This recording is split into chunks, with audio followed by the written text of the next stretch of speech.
This tutorial will show you how to get real geographic data into Transport Fever 2. The first part will create a height map for the map editor, and the second will create imagery tiles that can be painted onto the terrain in game to help with accurate positioning of roads and tracks. To follow this tutorial, there is some software that you need to have installed already. The first is Quantum GIS, which we need for processing data, and the second is GIMP, which is an image editor. You might choose to use some other image editor, but it needs to be able to create 16-bit unsigned grayscale PNG files, and if you're intending to prepare imagery, it also needs to be able to save compressed DDS files. If you don't have these yet, go ahead and pause here to install them. Links are in the description. Whether you only want a height map or imagery 2, you need to start off by getting some data. Depending on the part of the world that you want to recreate, where you get this data will differ. It might be free, it might not be. When searching Google for geographic height data to use, the keywords you want to include are Digital Elevation Model, abbreviated as DEM. For this tutorial, I'm going to be preparing the data for a small area of the UK, so the place I'm going to get this data from is the UK Ordnance Survey Data Hub. I'll put all the links I refer to in the description below. From here I'm going to download the OS Terrain 50 dataset as a geopackage file, which will give me the height data for the whole UK as contour lines. And to download, just click this link and wait. While I'm here, I'm also going to grab the 1 to 250k scale colour raster, which is an overview of the entire UK, just to help find an interesting area. That's all we need for now. We'll be coming back later to get more detailed imagery, but for now let's move on with height map creation. Let's start by unzipping the files we downloaded. We don't need all the content, just the data itself. For the height data, the geopackage.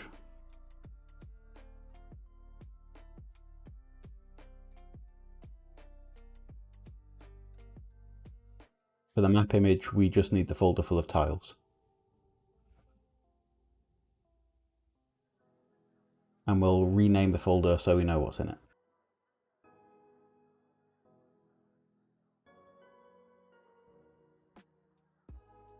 And we can delete the original zip files now.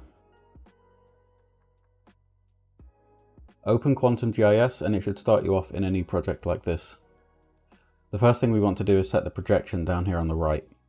Since we're using UK data here, the projection for this is called British National Grid, EPSG code 27700. And changing this now just means that we'll be working in the native coordinate system of the data and there won't be conversions as we do other tasks that lose precision. If you're not sure what projection to use, just leave it as a default. Add the geopackage first by using the data source manager and selecting geopackage on the left. Then press new and browse to our geopackage file. Then we press connect and choose contours as the layer we want to add. And then we watch as the entire UK shape appears.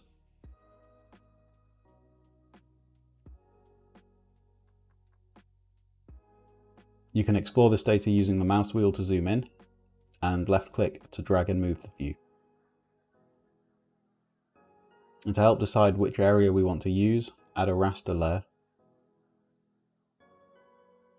and choose all of the image files we extracted.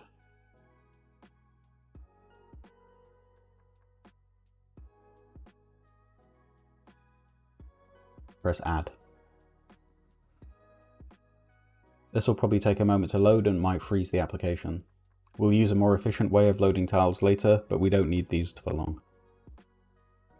You can use this collapse button here to make the layers view more usable. And we can drag our contour layer to the top so it appears above all the images. Explore your maps and find an area that you want to use. When you've found one, it's time to decide on a map size. Using the Transport Fever 2 map size table, we can see an estimate of how each map size relates to real world size.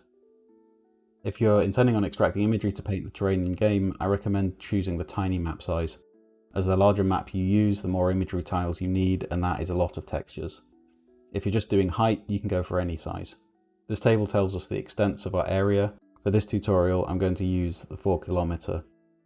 I'm choosing this smaller area near Hadfield and Glossop, and using the measuring tool we can get an idea of what 4 km will cover.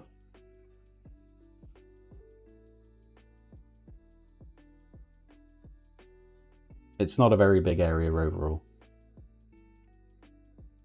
Next, we need to extract this smaller area so we can generate a height map from it. To do this, we clip the vector layer by extents, which is in the processing toolbox under GDEL Vector Geoprocessing. Set the input layer to be our contours, and then use the Draw on Canvas option to draw a square roughly the size we measured.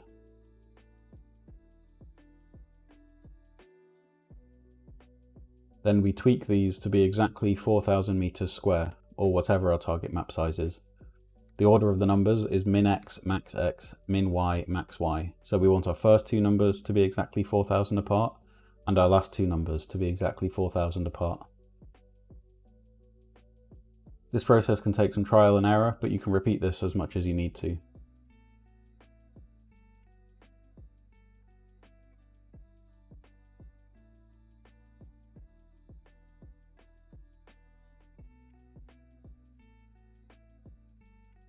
Then press Run and we should see a smaller area of contours appear. Once we've done this, we can turn off the rest of the layers and see our small segment by selecting the other layers and then pressing the spacebar. And this is the area that we'll be bringing in-game. Since this is contours, we need to rasterize it. That means to turn it into an image. And we do this with a tool called interpolation.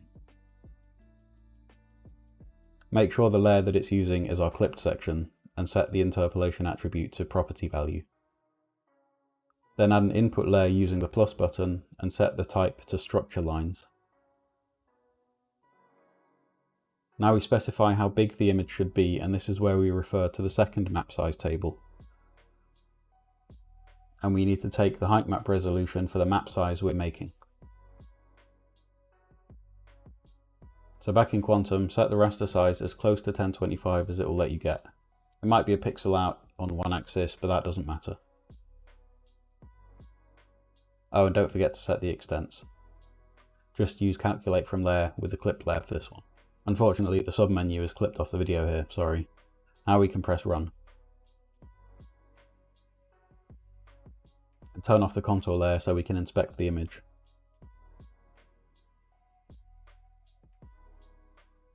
Not bad, but this result isn't the best.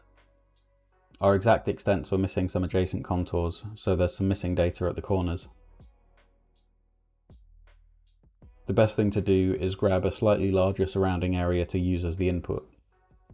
So let's re-enable the entire contour layer for a moment.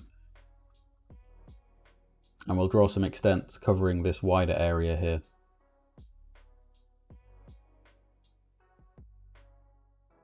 So let's go back to our clipping tool.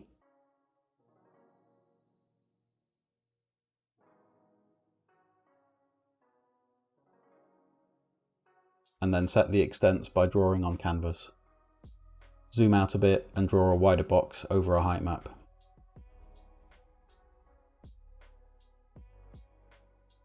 Make sure to choose the entire contour layer as the input. And then run it and we'll see some more lines appear.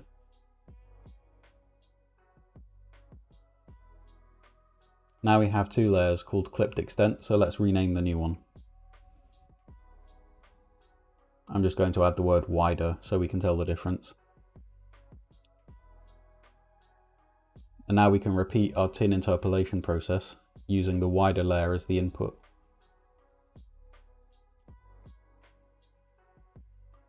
And all of the rest of the settings the same as before.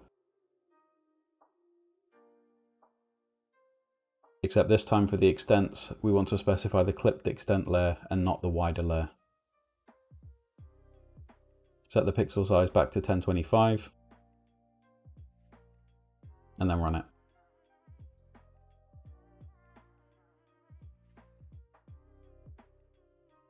Once we have this, we can see it looks slightly better. We can see that the corners are now filled in. With this type of interpolation, the quality isn't perfect, and there might be some stepping in places, but it's pretty good overall. Now we need to scale this data to fit exactly within a grayscale PNG. Unsigned 16-bit PNGs are limited in precision to values between 0 and 65535, So the best thing to do is to scale our data so it fits into the entire range, giving us the most precision possible for the file format. We need to take note of these min and max height values for this layer, and we'll need these later too when importing into the game. To convert this, we use the translate tool. But we have two layers with the same name, so let's delete the old one to avoid accidentally translating the one with the missing corners. Definitely the right layer now. Go down to output data type and choose uint16. Now we need to enter an additional command in this box above to tell it to scale this image to the entire 16-bit range. So we write a dash followed by the word scale, and then a space, and then our min and max height that we noted earlier.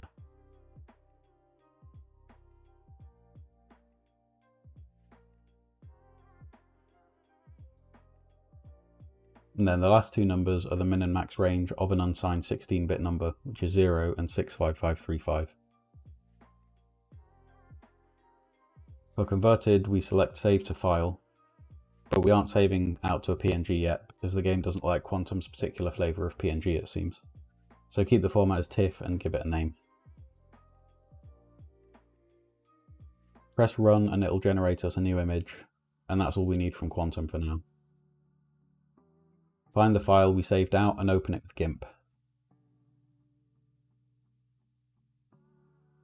Then go to File and select Export As. Change the extension from TIFF to PNG and press Export. In the dialog that pops up, change the pixel format to 16 BPC grey and turn off the compression. And then hit Export and we're ready to use it in game. The easiest part is importing the height map. We need to copy it to the user data folder for the game into the height maps folder. So copy the PNG from where we saved it, find your user data folder, instructions for that are on the Transport Fever wiki link, and go into the height maps folder and paste in the new PNG. And now start the game.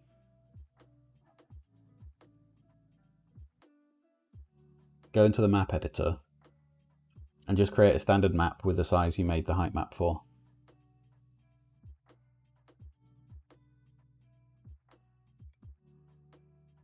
The seed doesn't matter since we're going to overwrite the terrain.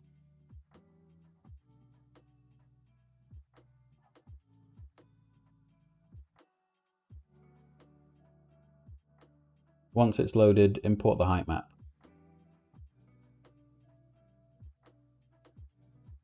Here's our PNG.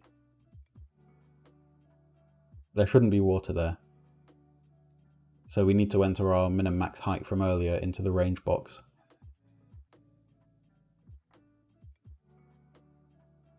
These numbers here.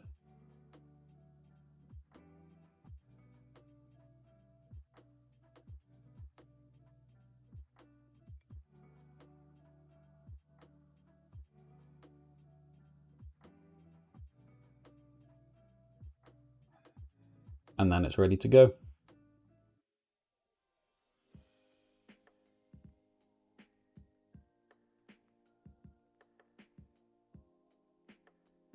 Now we have it, real height data at 1:1 scale in game.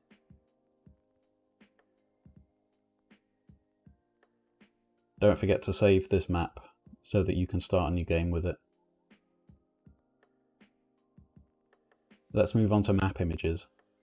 First we need to get some higher resolution data, so I'm revisiting the OS Data website to grab some local maps. The UK data we're using is divided into tiles, and this handy tool helps us find the tiles we need.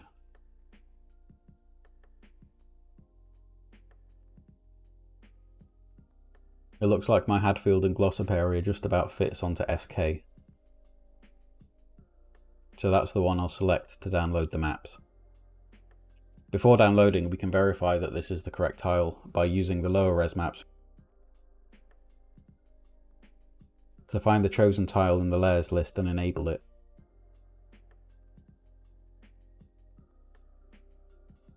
It should completely overlap the height map. If yours doesn't fit onto one tile, you'll need to get the adjacent tiles too. Ready to download, press Save Selection on the OS website and choose a format. We need images, so pick GeoTIFF and download. Once it's done, we need to extract the data just like the other files earlier.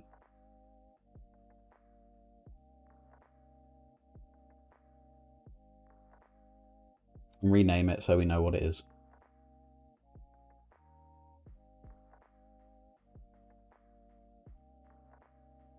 Now let's go back to Quantum and clean out all of the other tiles that we don't need anymore.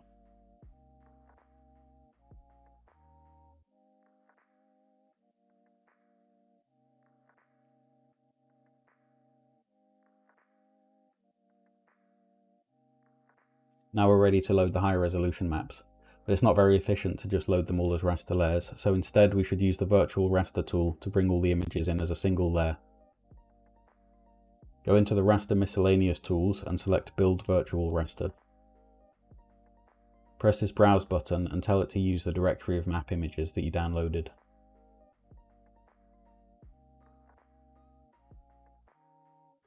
All the tiles appear in the list already checked.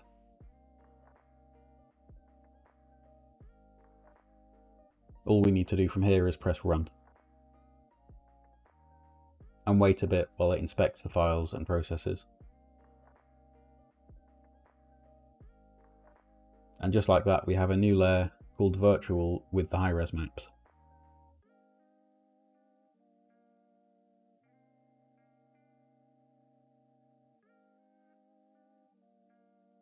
Chances are this is way more data than we need for our small area. So next we need to clip this area down to size. Do this by using the Clip Raster by Extent tool.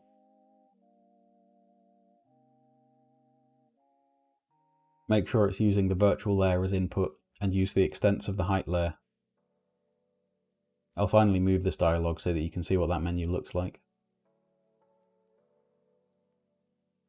So set the extents to use the height layer and save the output of this just as a backup, so we'll have a TIFF for height and a TIFF for image.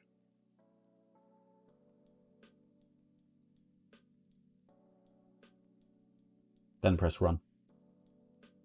Next we need to check the image color format. So right click the layer and select Properties and look at the Information tab, specifically this here number of bands, which is showing us 1. The images we need for the game should have 3 bands, red, green and blue, so we need to convert this. If we switch to the Symbology tab, we can see a color palette, and this is how we're seeing colors on the map display. To convert this data, we need to use the PCT to RGB tool. If your data already has 3 bands, you can skip this step. Find the tool here. No settings needed, just run it on the image layer.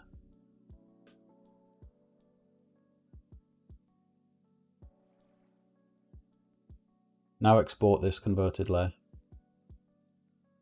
Tick Create VRT and select an empty folder for it to generate tiles in. This process gives us images exactly the right size for our terrain brushes. Get the extents from the height layer as usual, and set the overall pixel resolution to 16384, because we need to divide this image into a 4x4 grid of 4096 pixel wide tiles. Put 4096 in the VRT columns and rows. Then press OK and wait for the status bar at the bottom of the window to show complete. Now if you look in the folder you specified, there should be 16 images, each one 4096 by 4096. We're almost done, just another step in GIMP before these files are ready, so open the first one. Then select all of the rest and drag them in as extra layers.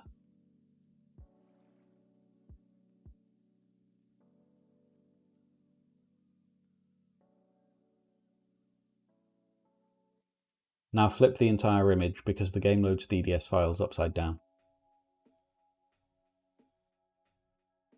I like to add a border around each tile to help identify it in game. If you want to do this, use the rectangle select tool and set it to a fixed size, and enter 4086 by 4086 in the box below. Then click and drag somewhere on the canvas to create the selection, and manually enter 5 in the position boxes. Next, invert the selection so only the outer edge is selected. Now select the bucket fill tool and choose whatever border colour you want. I'm sticking with black. This part's a little tedious because you can't multi-select layers in GIMP, so what you do is select each layer one at a time and bucket fill the same border selection.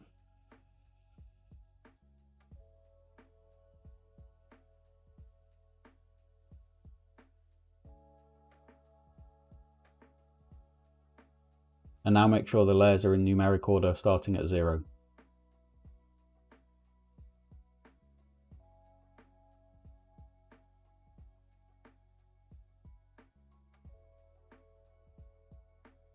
And now another tedious task of selecting each layer and exporting it. Create a folder and call it DDS or something.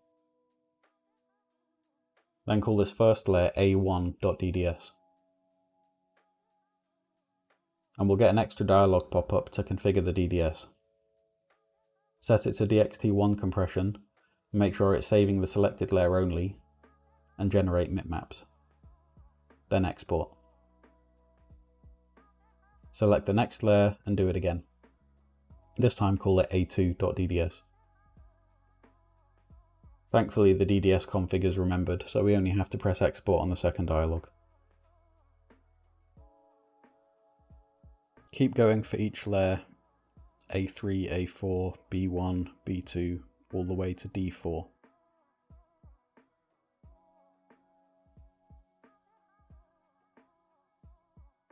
And when you're done, you have a folder full of DDS tiles. Now we're ready for the game. You'll need this mod from the workshop, links in the description. And you need to copy the DDS files you saved from GIMP into this folder, replacing the placeholder images. Then start a new game with your map from earlier. And enable the terrain brush mod. This footage was recorded before the mod was on the workshop. The name is now 1 km terrain map brushes.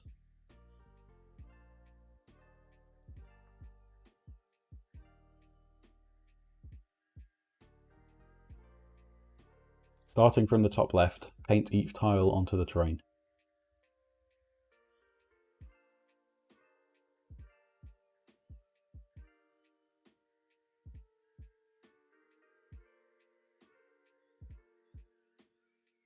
You can see why borders on the tiles are useful.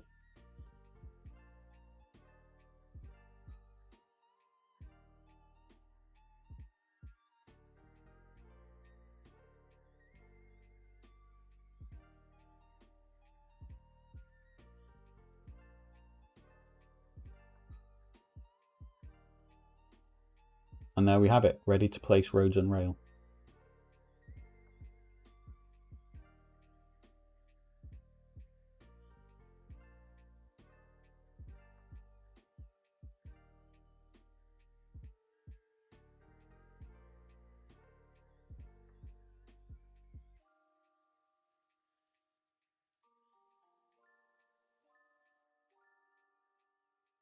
I hope this was helpful, and I can't wait to see which areas people recreate.